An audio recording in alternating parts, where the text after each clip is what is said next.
at 5:30. It is a Hail Mary across the globe to find any clues about David Parker Ray's victims. The FBI has a letter they found in the suspected serial killer's possessions with a name and a return address from Australia. Now they're looking for the person who wrote it. News 13's Scott Daniels is live in the Newsplex with details.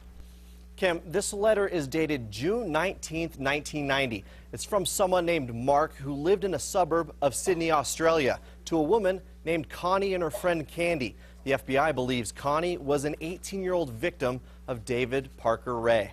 We're hoping Mark can tell us more about Connie, her last name for one, for beginners, and also her friends, her family, where she hung out.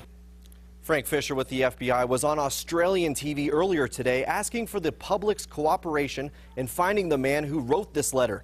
Mark talked about a beach that he and Connie visited, but investigators aren't quite sure that meant Elephant Butte. The FBI believes the Connie in the letter was abducted by Ray in 1995. They're basing that on an entry in Ray's journal.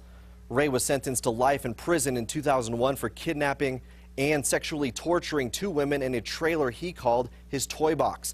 He died the next year from a heart attack. While in prison, Ray claimed he killed dozens of women, but never revealed where he hid the bodies.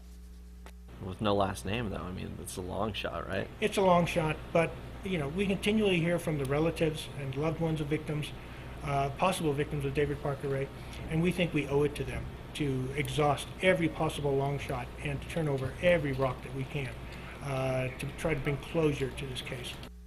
The FBI says Ray wrote in his journal that Connie was probably born in 1977, was white, 5 feet tall, with blonde hair and a birthmark on her chest. They're not quite sure if she's from New Mexico. Kim, back to you. Okay, thanks, Scott. Now, Mark wrote that letter to Connie, and in that letter that he had recently lived in Canada, London, and Paris. The FBI is contacting authorities in those countries, too, in hopes they can help find Mark. You can read the entire letter and also see the full timeline of the David Parker Ray investigation on our website, krqe.com.